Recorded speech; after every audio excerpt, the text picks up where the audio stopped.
Well, thank you for joining us here on the Handshake with Million Komjisha, New Vision TV. We bring you lots and lots of issues that are happening in our economy. And before I go any further, I would like to call upon my guest, who has become a friend of the show, Paul Busharizi, to tell me what is happening in the economy. Well, recently, on Tuesday, the IMF reported that our GDP is going to grow slower than was expected. The previous projection was for 5%. Now they're talking of 4.5% to 3.5%, 3.5% to 4.5%. Okay. On account of course, the weather has been bad, so we expect harvests to come in short. And the infrastructure projects, the money has not been released as fast as was expected. Okay. But then they say that this is now, then they expect in the coming years 6%, 6.5%. So there's hope. There's hope. We've hit the bottom. Hopefully we'll be pulling out. Oh, well, that's good to know, because the weather is actually affecting us in a way. Now or before? Even now, too much rain. As it changes, you know, it affects us biologically. True. So I met my friends and they're all suffering from malaria. And I'm wondering what's happening. Malaria, all of a sudden, there were 24 million nets that were distributed countrywide, but people are still suffering from malaria. So I keep wondering, what's going on? What's wrong?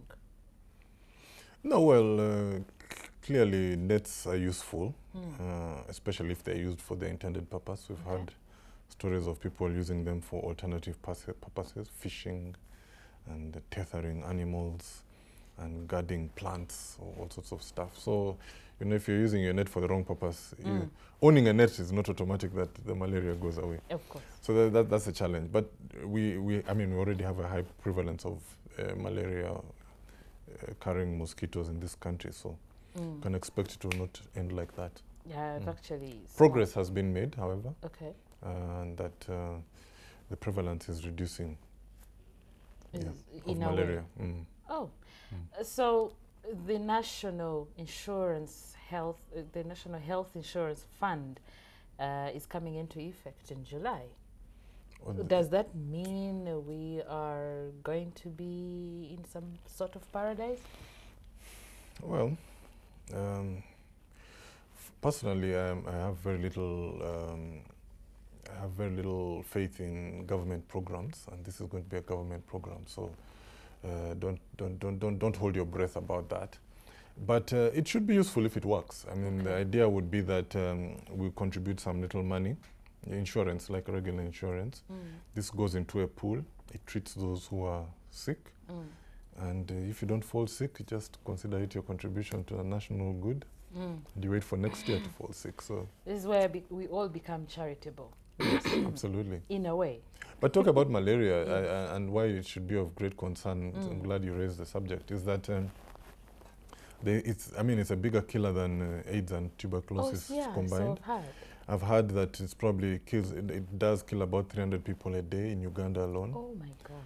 But, and it's amazing that we don't pay so much more attention to this, because if you think about it, if you had 300 people dying a day, those are 20 minibuses in an accident every day. Can you imagine what would happen? You'd have Fika Salama operations all over the place. Oh How come we're not paying as much attention to it? We probably are, but we're not raising the alarm as hard. Talking of attention, the other day the budget committee was not amused that some money meant for malaria was diverted to buying ARVs, and they were really not amused. But I thought, in a way, I thought both need attention. I think the challenge in that case, if I remember that story correctly, was that the NMS who are being put under the gun hadn't allocated enough for ARVs and were therefore diverting malaria money. Not that they had over provided for malaria, but even the malaria funds were not really adequate. So now you're also taking out of that to do. Yes. So I think it was the way it was reported seemed like a failure of the NMS, which is sad. That they failed to provide, because I mean, I think we know how many people need ARVs.